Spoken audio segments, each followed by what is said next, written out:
guests, affiliates, members, graduates, and fellows. In May 2017, First Nations representatives from all points of the Southern Sky met at the 2017 Constitutional Convention to make this statement from the heart. Our Aboriginal and Torres Strait Islander tribes were the first sovereign nations of the Australian continent and its adjacent islands, all possessed under our own laws and customs.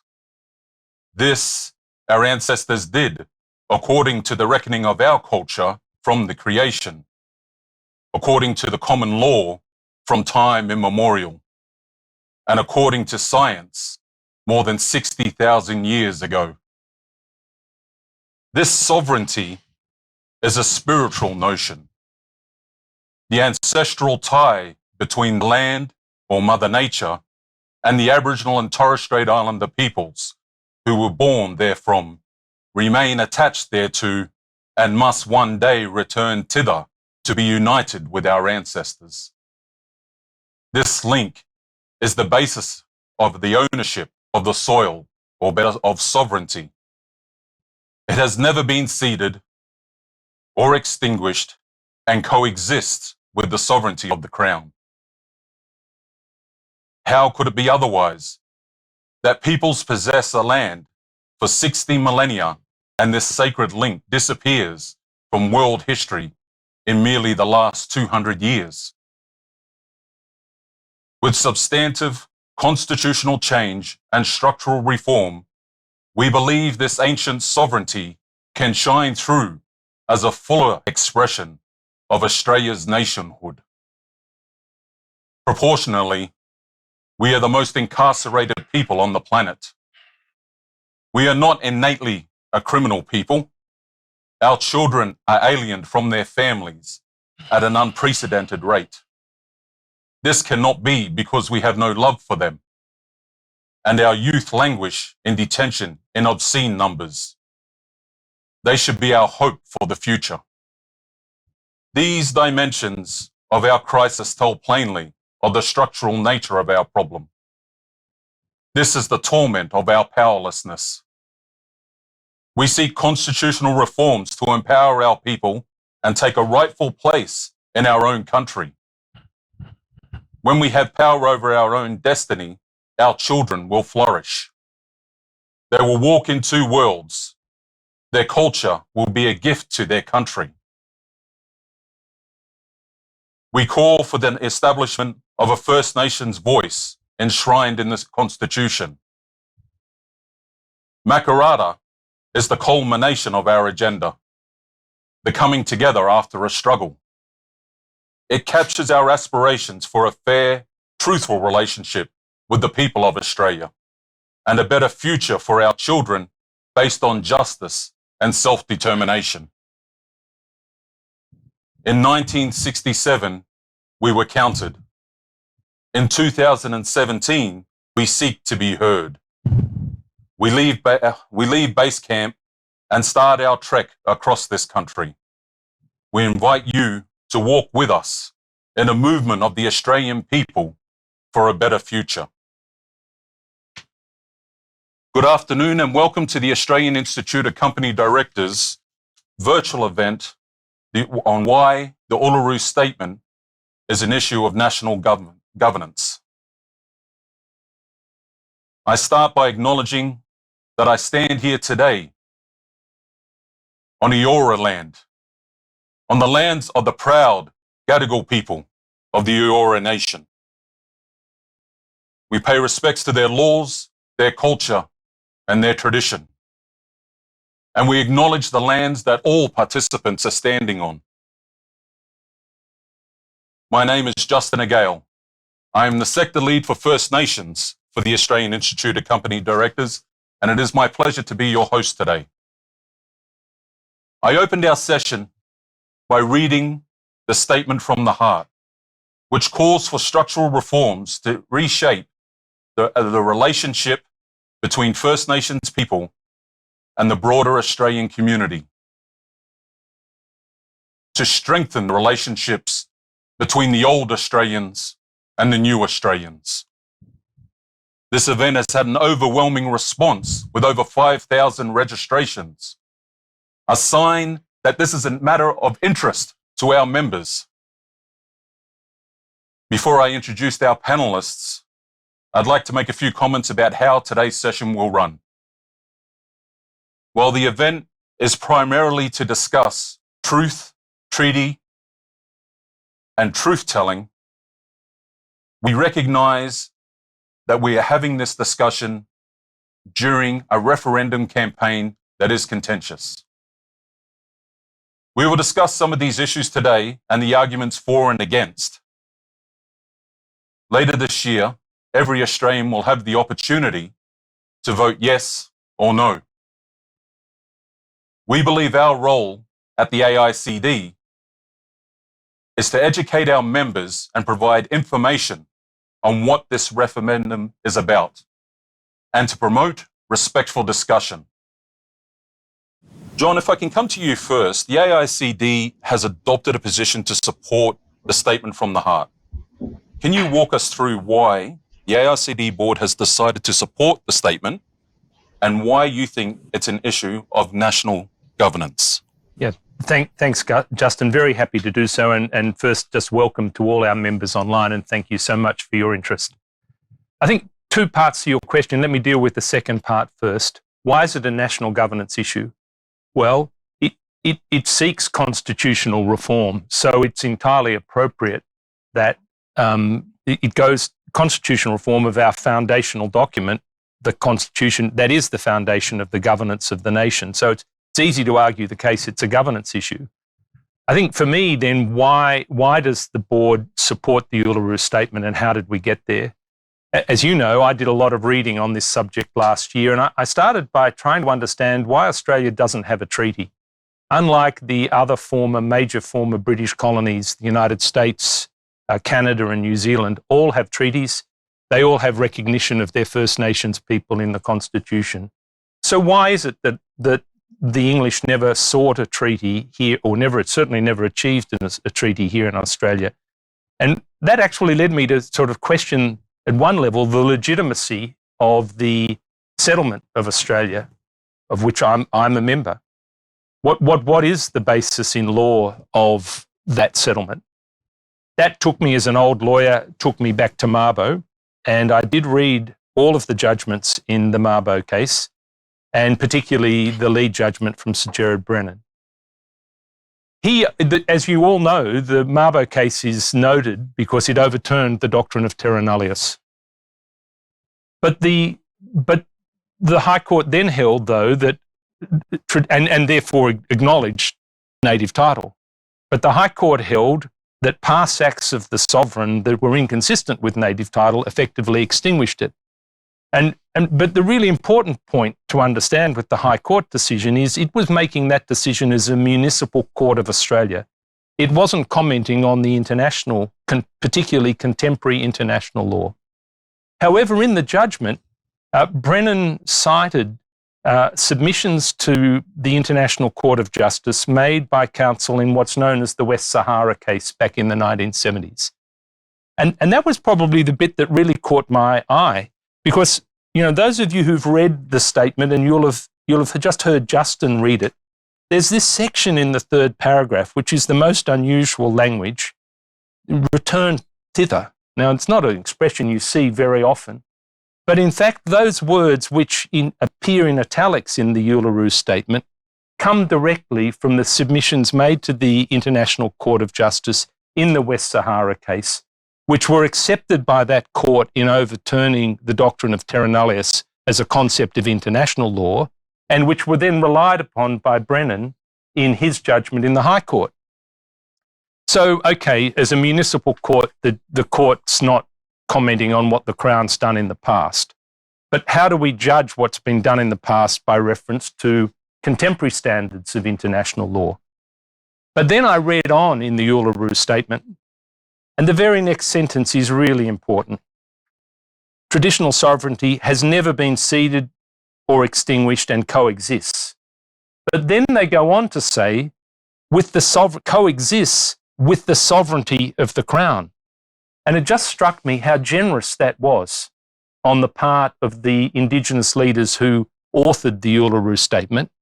They're not arguing about the legitimacy of the Crown. They're accepting the Crown's sovereignty.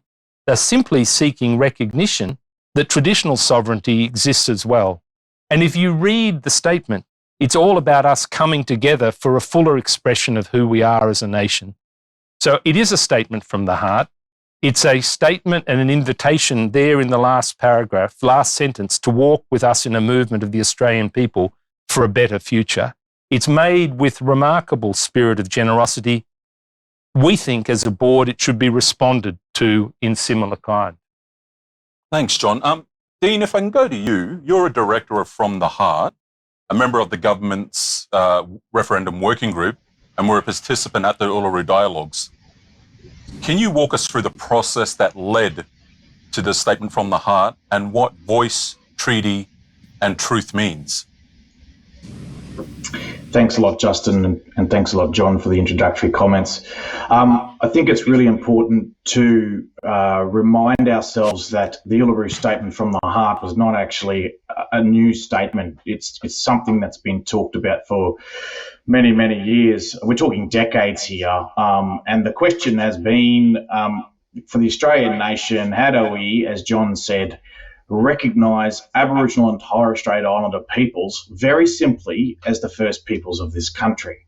How do we do that in a way that that recognition is in the Australian Constitution, has been, again, a question of severe examination, many policies and committees over a very long time. In fact, the current Minister, Linda Burney, and Senator Patrick Dodson were involved in writing a report called Recognition, Rights and Reform back in 1995 to then Prime Minister Paul Keating. So we've been at this for a very, very long time, seeking the answer, how do we do this recognition properly? How do we recognise Indigenous peoples in a meaningful way? The Uluru Statement from the Heart was the very clear answer. And to get to that point, we went through a series of regional dialogues, 12 regional dialogues across the country, which was urban, regional, remote, Aboriginal and Torres Strait Islander peoples from across the board, old people, young people, men and women. And we really wrestled with this question. I was part of the dialogues as a co-facilitator of those. And the Uluru Statement from the Heart was effectively all of those different conversations, as I say, that have actually been going on for decades. And the answer of what does meaningful recognition look like was very clear, was very definitive. It said we've got to have a voice that has a constitutional guarantee. And so I think what the Aboriginal and Torres Strait Islander people did through that process was in some ways, as John said at the beginning, very generous in the proposal, and in some ways, obviously not surprising at all. We want the recognition to be meaningful. We want to be able to say, what is it that makes us really unique in this world as Australians? Well, very simply, we're home to the oldest continuous culture on Earth, 65,000 years of history. That's ours as a nation. Nobody else in the world has that. And so in recognising Indigenous peoples in the Constitution, every Australian gets to connect their story to that story, this very old story. So that's meaningful.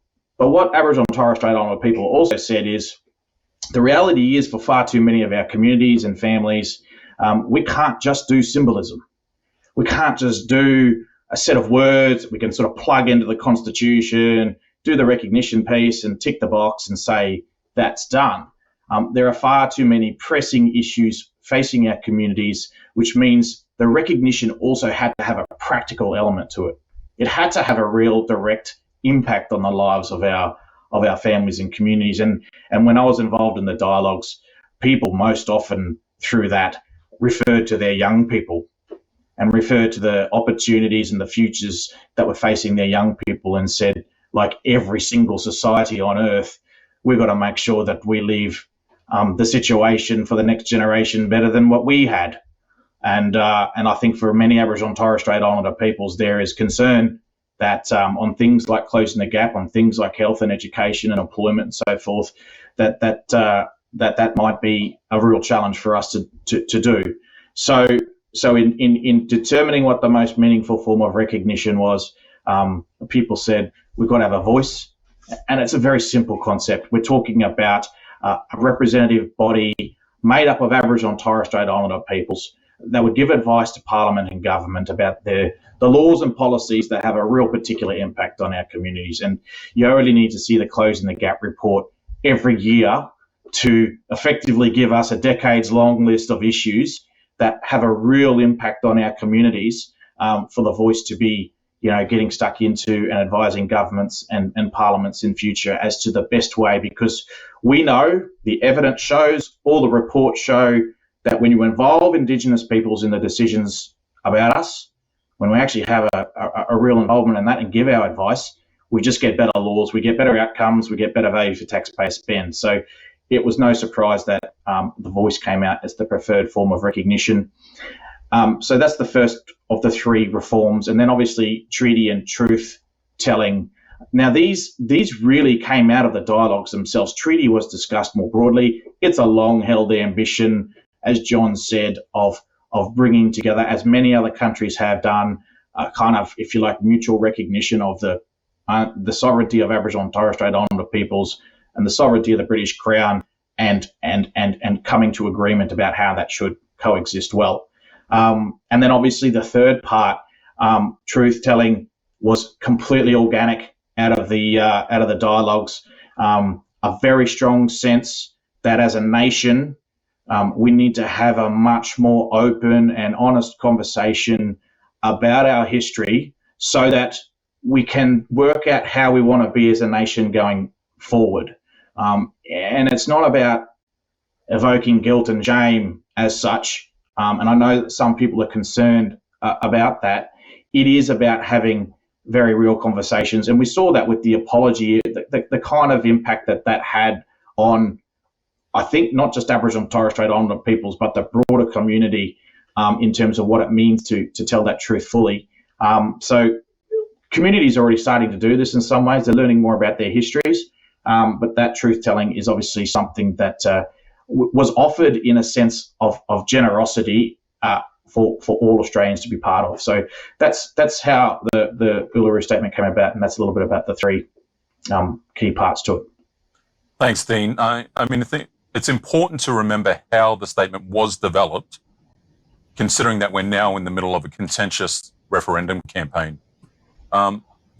Michael, if I can bring you in now, why are boards talking about the statement, and how does it relate to the governance of an organisation? Thanks, Justin. Corporations play a key role in society, and we cannot pretend that we operate in a vacuum. And we've seen in recent years the significant loss of shareholder value for companies that lose the trust of the community, and hence the big focus today on environmental, social and governance, or ESG issues.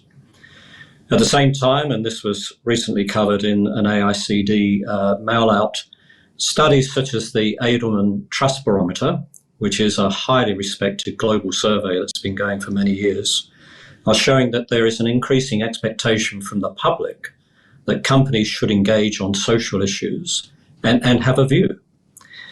And together with that, employees are choosing who they work for based on an alignment between the companies and themselves. And they want to be proud of the company they work for. So in that context, how companies engage on First Nations issues is an important element of the ESG agenda. This is particularly the case for a company like Lendlease, given our purpose to create places where communities thrive. And for us, key to that is deep engagement with communities to understand how to create better places. And in doing that, we consult with First Nations people at the earliest point in the placemaking process where important decisions are being made. And that, as I understand it, is the intent of the voice, as we've just heard from Dean, which is to meaningfully consult First Nations people on legislative matters that affect them. And so for a whole group of reasons, it seems to me entirely appropriate that corporations should be applying their minds to this, and boards, and have a view of how they want to take this forward. Thank you, Michael. Ming, as chair of the Diversity Council, I know that you've been talking to a lot of people, both First Nations and non-First Nations people. What are some of the things you're thinking about? Yeah, thank you very much, Justin. And I just want to acknowledge that I'm on the Wurundjeri Woi-wurrung lands and their peoples. Just acknowledge their connection to land that continues at and what we've talked about before. So Diversity Council Australia, we've had a First Nations externally advisory panel. We have a building First Nations network that sort of meets 4 times a year, where we try and bring First Nations capabilities to non-First Nations businesses. We have about 20% of the Australian workforce as members of Diversity Council Australia. And in all of those conversations, we've engaged with, all sorts of stakeholders in this conversation. We have not yet heard people say that they are not supportive of the Uluru Statement from the Heart. I absolutely do know, though, that, and we see it play out in the media, that there are people who disagree with it. But what was the most important piece, I think, relevant to how we've approached the Uluru Statement to the Heart is what Dean talked about, which was the long consensus building process that they've gone through to arrive at that one statement. And you will all know that when we're building consensus, not everyone is going to agree. And I do acknowledge that we will hear more of people who do not agree. But the most important thing in all of the work that DCA does is that we centre the voices of the people that we are trying to address or talk about. And when we centre their voice, the great thing about the Uluru Statement is that they've done that consensus building for us. And it is really, as John said, the invitation to you as an individual, as a corporation, as leaders in the community. How do you want to respond to it? It's an invitation that demands a response, because eventually you will need to respond. And so when John talked about it being a national issue of national governance importance, that is why. And when I think about all of the stakeholders that we deal with in businesses, from our customers to how we deal with the community, to our shareholders, to our employees, to the future of our country and ESG and how we deal with that.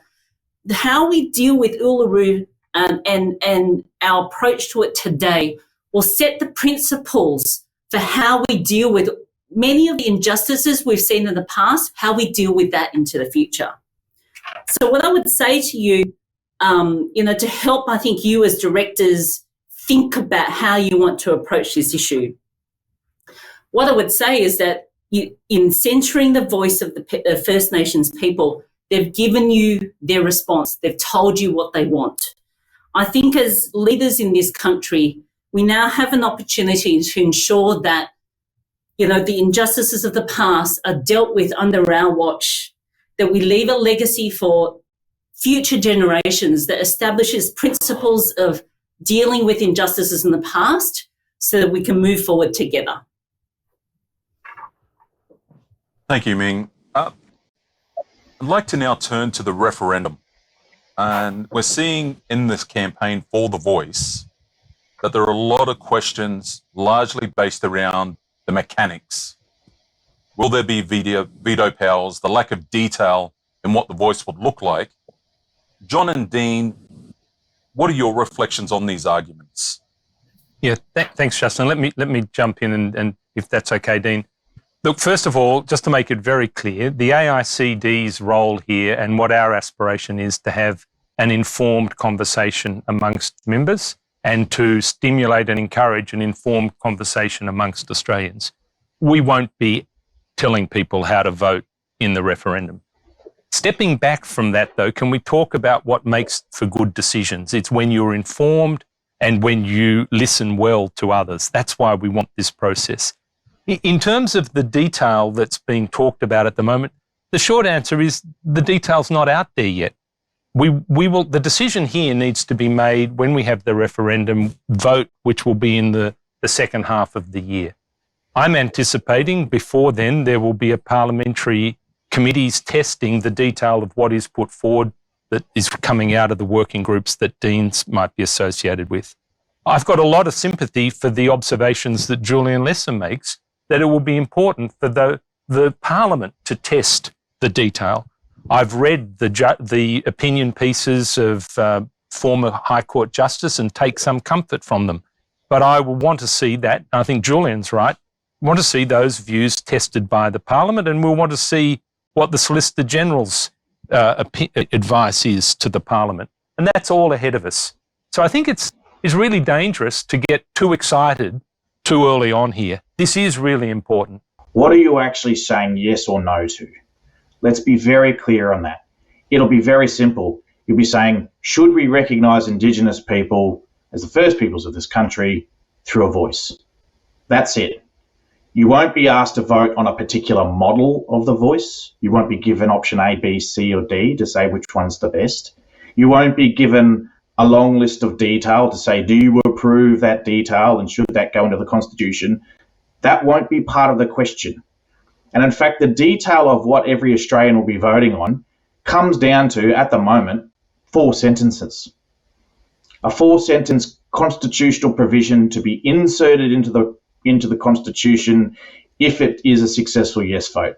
And those 4 sentences, I'm not going to quote them absolutely word for word perfect, but to give you a sense of what they will be like, there'll be an introductory sentence that will effectively say, in recognition of Aboriginal and Torres Strait Islander peoples as the first peoples of this nation, first line. Second line, there shall be a body to be called the Aboriginal and Torres Strait Islander voice.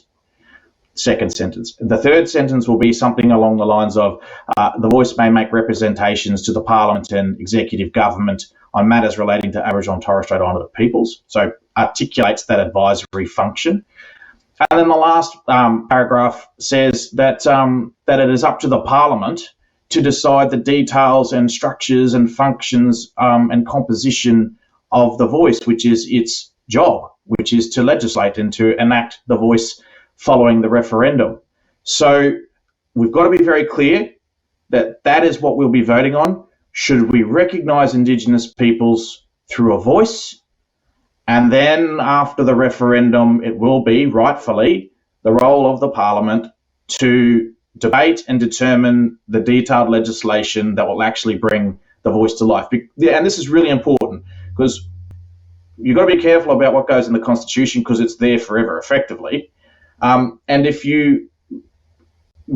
why we've got to leave the detail afterwards, so that over time we know that as we learn lessons from the operations of the voice and as it interacts with the Parliament about advising on laws and policies, there'll be things that we can approve, there'll be things that we can change, we'll learn some lessons. The Parliament will be able to amend it in legislation in future. But what really importantly the Australian people will have said in voting yes in a referendum will be that should exist. It's as simple as that. And so between now and the referendum, I think there'll be some more information that will be given around sort of the shape of the voice so people can be assured about its advisory function, about it being separate from the Parliament. Clearly, it won't have a veto power or anything like that. These issues have been discussed and quite frankly dealt with. So that information will be provided in the lead up to the referendum. But let's be really clear about what voters will be asked to vote on. And John mentioned some of the noise that's out there in the media at the moment and some of the politicking around this. Ultimately, it's not for the politicians or the media to determine the success of this. It is every single voting Australian. The Uluru Statement was very deliberate in effectively putting our faith in the people of Australia, not the politicians, to decide this issue. That's why we need a referendum, and that's why that's what we'll be working towards until that point, sometime in the second half of the year. Michael, I'd be interested to know in recent times we've seen examples of where corporations have made decisions that have affected First Nations communities on the ground. Most clear examples are Rio Tinto and Woolworths. How discussions in the boardroom impact First Nations communities?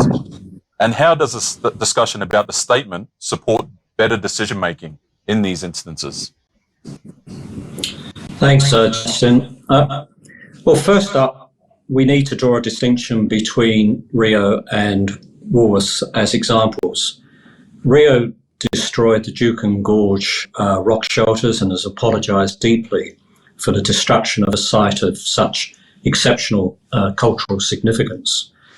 In the case of Woolworths, where until recently director, the board stopped the development of a liquor outlet in Darwin when it became aware that the deep misgivings of the local Aboriginal community had not been appropriately taken into account.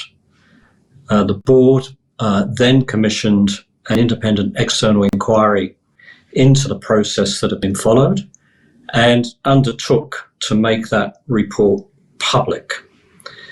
And through that report, it was identified that while management had been genuine in their endeavour to consult with local communities, it had misread the depth of genuine concern.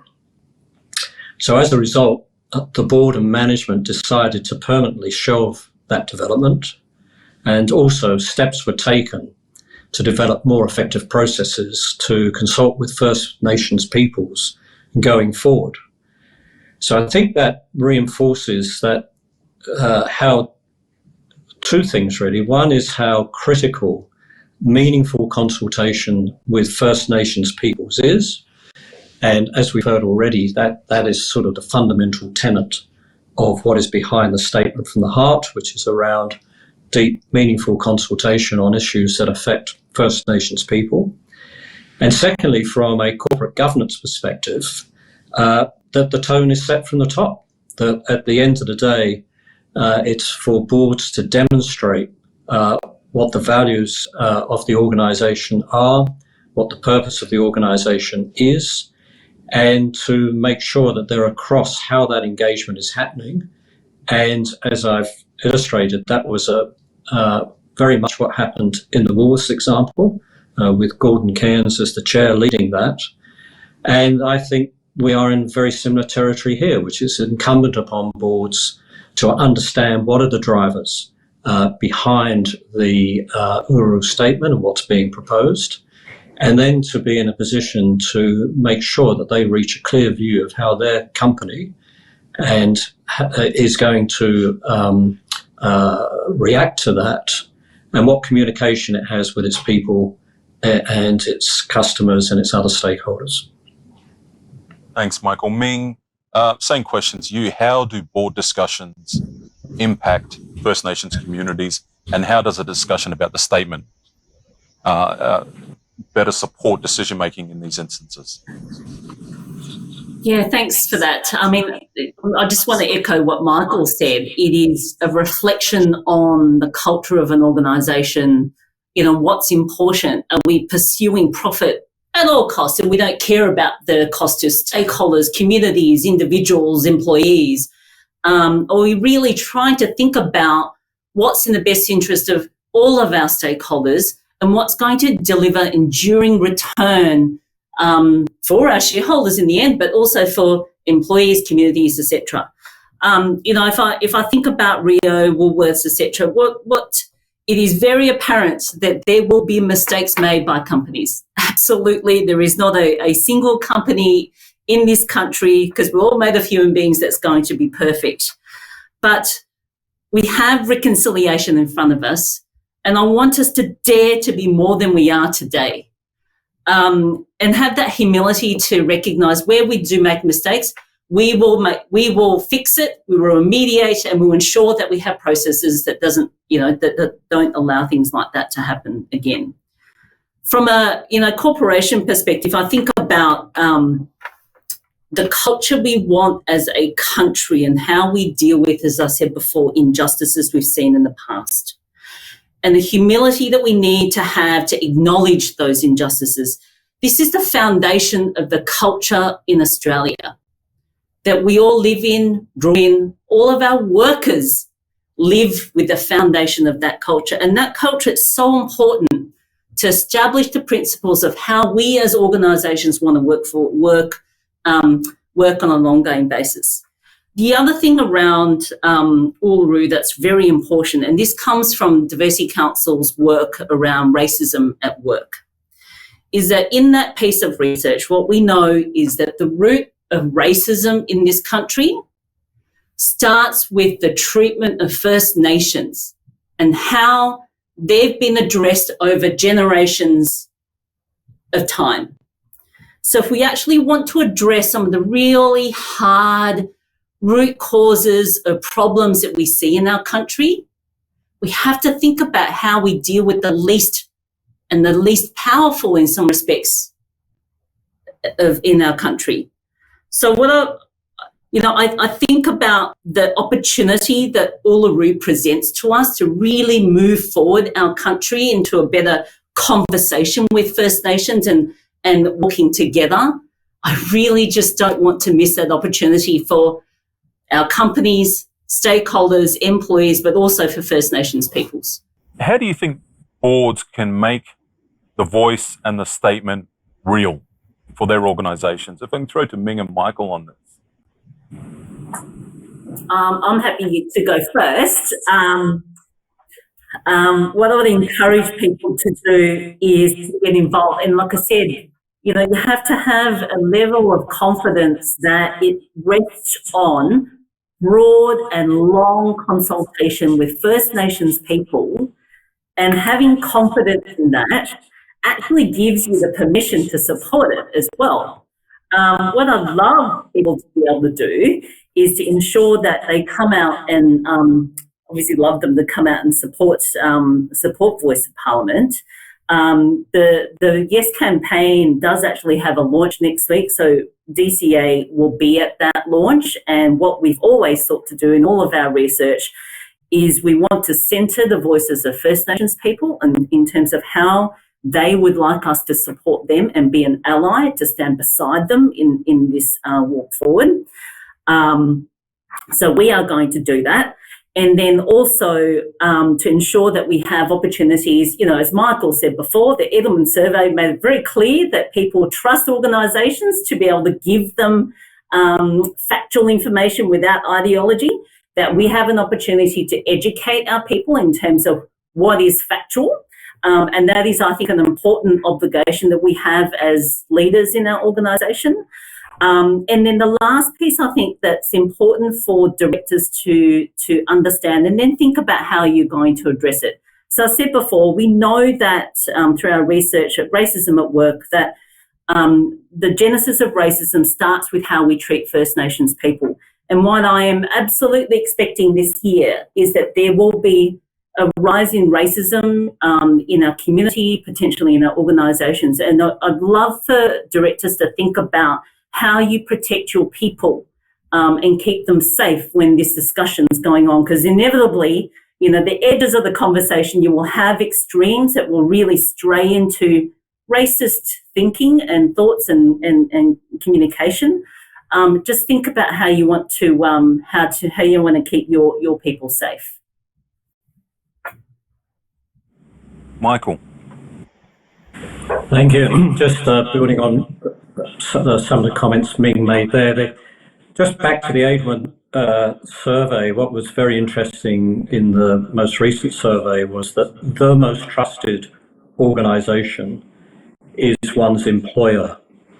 So it's very important for boards not to underestimate the level of trust that their people have in terms of information that they're receiving from the organisation. Far higher than for, say, politicians or media or the like. I think in terms of how companies should be tackling this, it depends where you are on the sort of level of maturity in terms of engagement with First Nations people. So there'll be many organisations that have reconciliation action plans, or RAPs as they're known. Lend-Lease, for example, we're now into our third iteration of that, so that's been going on for over 10 years. And we're now at the highest status that you can get on a reconciliation action plan, which is called the Elevate status, which means that for our organisation, the way we are engaging with First Nations people is deeply embedded within the way the organisation works, as opposed to being some sort of layer that's applied sort of over the top. But people will be at different stages in that journey.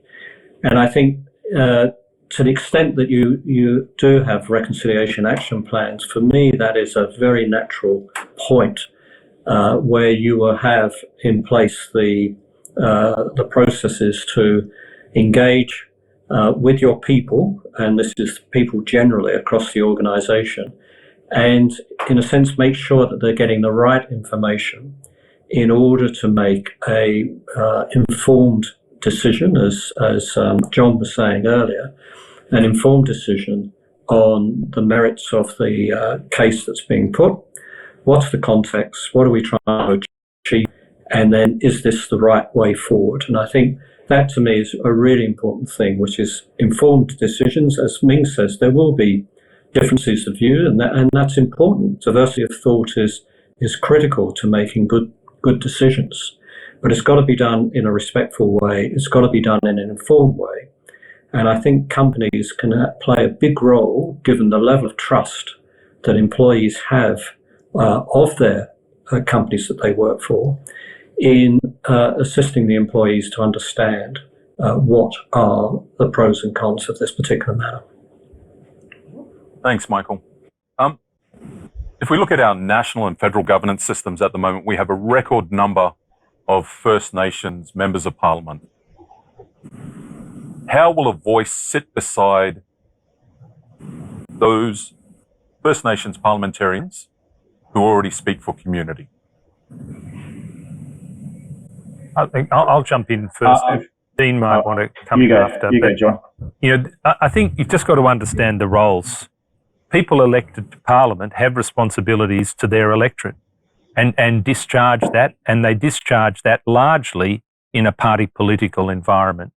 So their loyalties, their interests and their responsibilities are not to Indigenous people. It's fantastic that we've got that many people, you're right, Justin, but their function is quite different to the purpose of the voice, which is to give voice to the interests of Indigenous people. I'll let Dean pick up from there, but I think I understand the two different roles. Yeah, I think that's right, John. Just to add to that, I think, Justin, the bit at the end of your question was that they represent the voices of our people. Well, I think there's arguments to say that they don't. As John said, they represent their party. Come back to where I was earlier, Dean. Lydia Thorpe clearly represents the views of some Indigenous people, but it's clearly not the consensus of Indigenous people. The consensus of the Indigenous people comes through in the Uluru Statement, and I respect Lydia and Lydia's role, but it's not. She's not speaking for Indigenous people as a whole.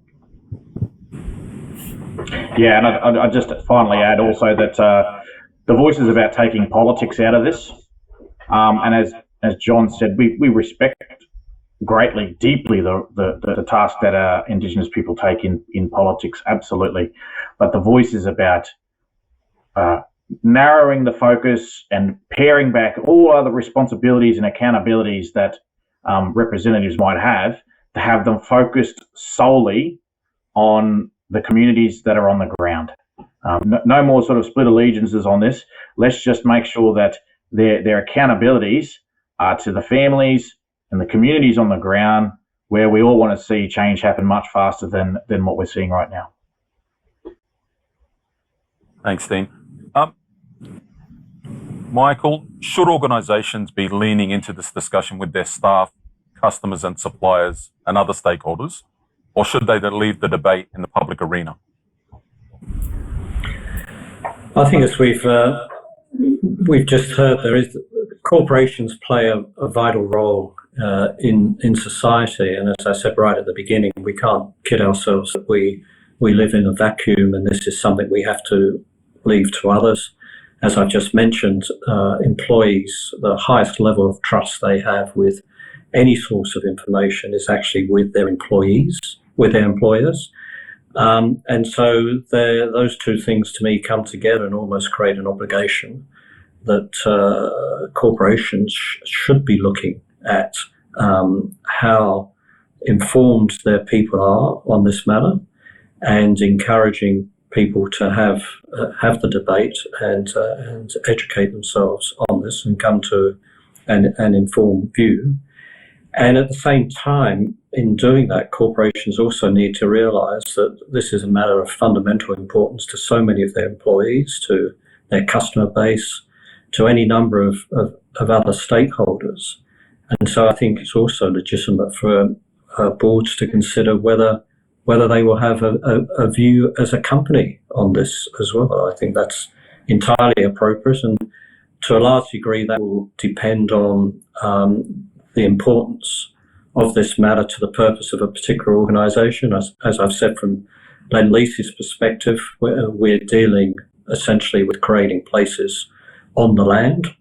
The land, as we heard right from the beginning from Dean, it is a fundamental component of the First Nations culture and beliefs. And we found as an organisation that early engagement around matters affecting the land and First Nations people has actually led to far better outcomes in terms of placemaking. So there's a reason there specifically for Lend-Lease, which is why we as a corporation are behind the voice and recognition in the Constitution. We said that back in 2019 when the statement was first released. But having said that, I recognise that people are entitled to their own opinion on this matter, including people within Lend-Lease. But what I really are seeking to do is to make sure that they have the opportunity to make an informed decision. A lot of people, as we've already discussed, are talking about the lack of detail around the enshrined voice. What would stop the voice, if the yes vote is successful, from being misused by future governments to downplay it, to side First Nations voice? Dean, I'd like to get your views on that. I don't think we should underestimate the importance of what the effect of millions of Australians coming and saying that this should exist should have on the impact, if you like, of the legitimacy of the voice going into the future. So firstly, we've never had that before. And so I think you don't underestimate how important it is that Australians, particularly in the near term, go, this should exist and that government should respect that mandate. That's a very powerful thing. There's a couple of other things too. Firstly, I don't think there's a government in the last 30 years that could put their hands on their heart and say, yeah, we kicked a lot of goals in Indigenous affairs. There is a great need, firstly, for the Parliament and the government to improve their performance in Indigenous affairs. And as I said before, we'll see that again this year when the annual Closing the Gap progress is released. We will see, in some cases, the gap not closing on key issues related to Aboriginal and Torres Strait Islander peoples, and in some cases, very sadly, the gap is getting bigger.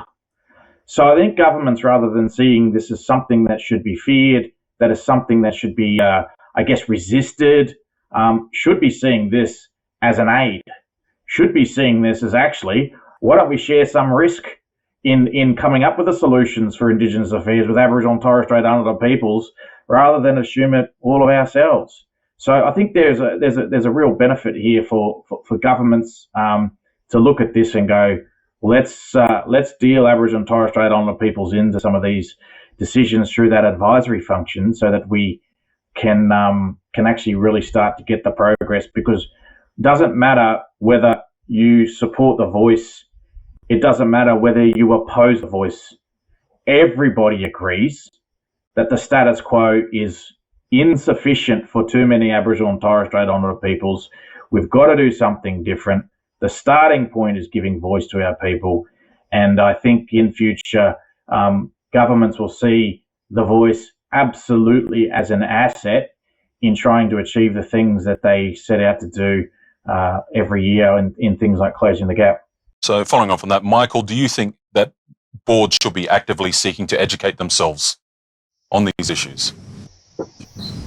Yeah, I think John has put a very cogent case for why it is relevant, and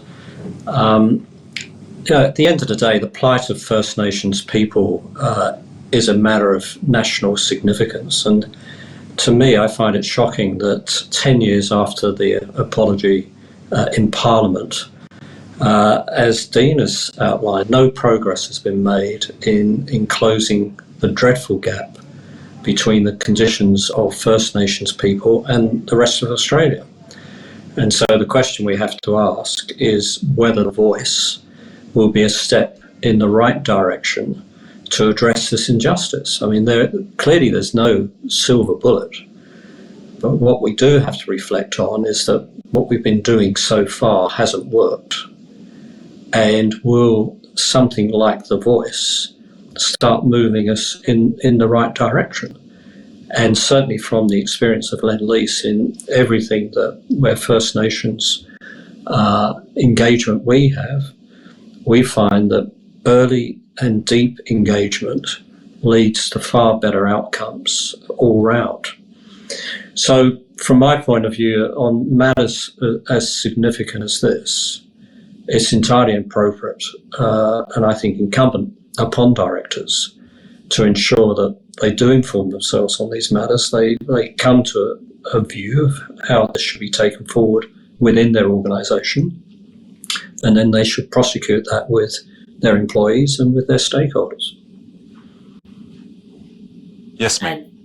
Here, the other research we do at DCA, we know that First Nations people or, people of colour, all that, they have a higher cultural load that, people, they will feel to educate people about their culture, how they're thinking, etc. So, I'll put it this way, it is impossible for the 3%, which represents First Nations in Australia, to change the mind and educate the 97% of Australians who are not First Nations.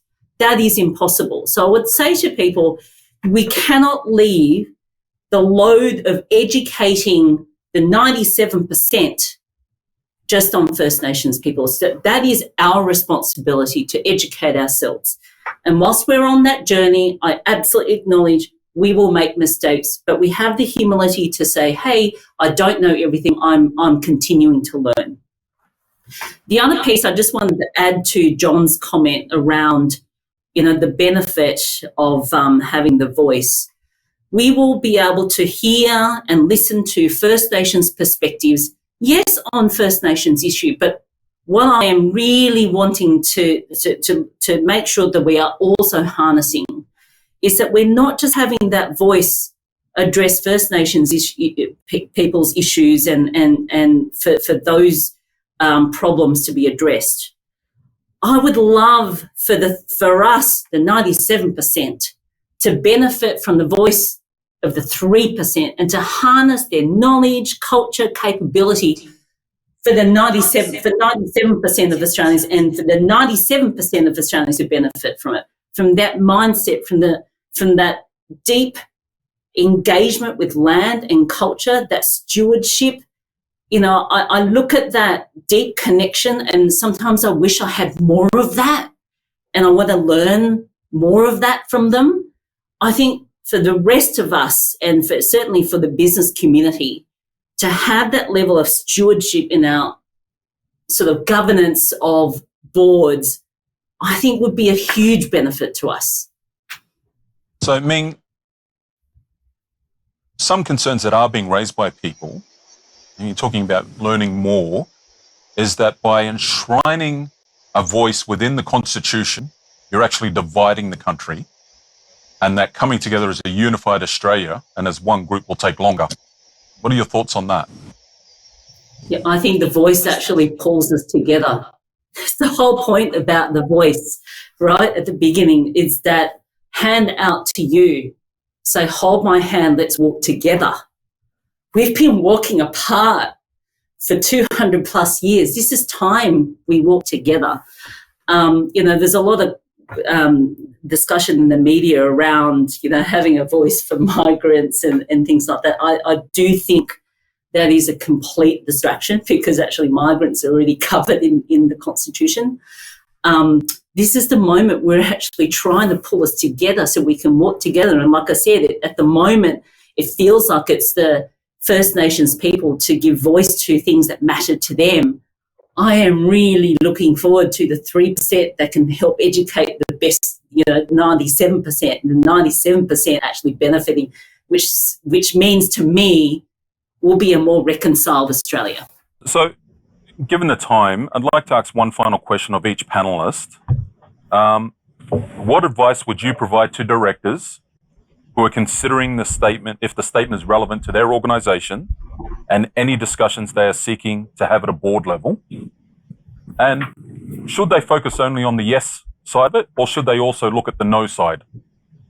I'll jump in early, Justin, and we should definitely look at the no side, but please make sure it's an informed look at the no side. There's a question that's come in, sort of, one-sided funding, is that appropriate? I'm not aware of there being any decision made on one-sided funding. That'll be a matter for the Parliament at the end of the day. So please make an informed decision on this, and then also be supportive of your people as we go through this process in the way that Ming said. And this has been a fantastic opportunity for us as an institute, and we will look forward to continuing the conversation to make sure we have that informed decision at the end of the year. Dean. Well, as the Yes campaign director, I think I should abstain from the second part of that question. No, in all seriousness, what we need to do is have the ability for all Australians to feel like they're included and involved in this conversation. As Ming gave us a bit of a plug earlier on, and just to clarify, on the 23rd in Adelaide, we're launching the community conversations part of this campaign. We're going to take it out of Canberra, we're going to take it out of the talking heads and the speculators in the media, and bring this campaign back to where it started and where it'll finish, which is the individuals and communities across the nation. So that's what we're kicking off next week, and you'll hear a lot more about what you can do to support. And if you need further information, I'd say visit fromtheheart.com.au, and we've got the resources there for you to get involved. But I think creating the spaces and acknowledging that there will be different views brought to this, acknowledge that this is not like an election campaign. This is not a question of the 41% triumphing over the 49% in a kind of blue-red race where you can talk to your mates and win a couple of swing people and bring them on board, and that's good enough. The kind of conversations we need to have on this issue is reaching far further into the community, to those people who might be awkward or unsure and nervous about being involved, who might be worried about the fact that they don't know everything there is to know about Aboriginal and Torres Strait Islander people, and there's a lot of people out there that are like that. So what I'd say is create the space for those conversations to be had. It's not always easy, I'll acknowledge that, but of an issue of this level of importance, this is truly a generational opportunity for our nation. We don't get tapped on the shoulder very often in our history to stand up and actually vote in a referendum on recognition through a voice very often. So I'd encourage you absolutely to be open and generous with the idea of creating those spaces for people to be involved in. And as I said, you'll hear more from us about some of the tools and guides that you can use to I guess, enable and empower those conversations. Because whether we like it or not, every single one of us is going to be asked to cast our decision sometime later on this year.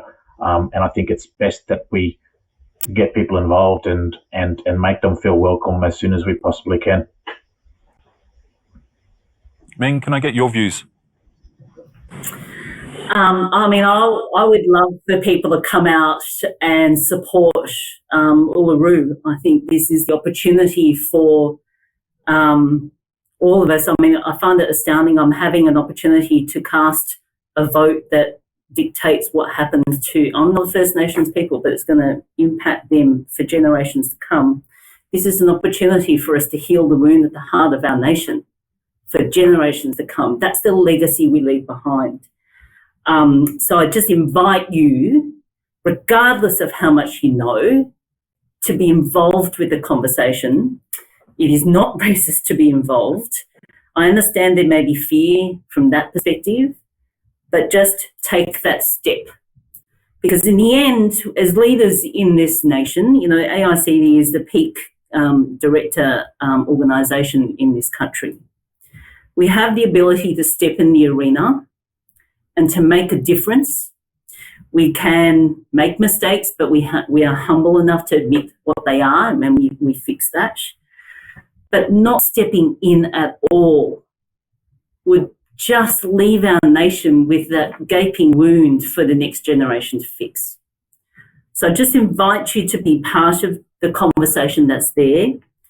You have, I think, an obligation to educate your people just because the trust exists, and to make sure that you are providing facts to them so that they can hear and listen and make up their mind.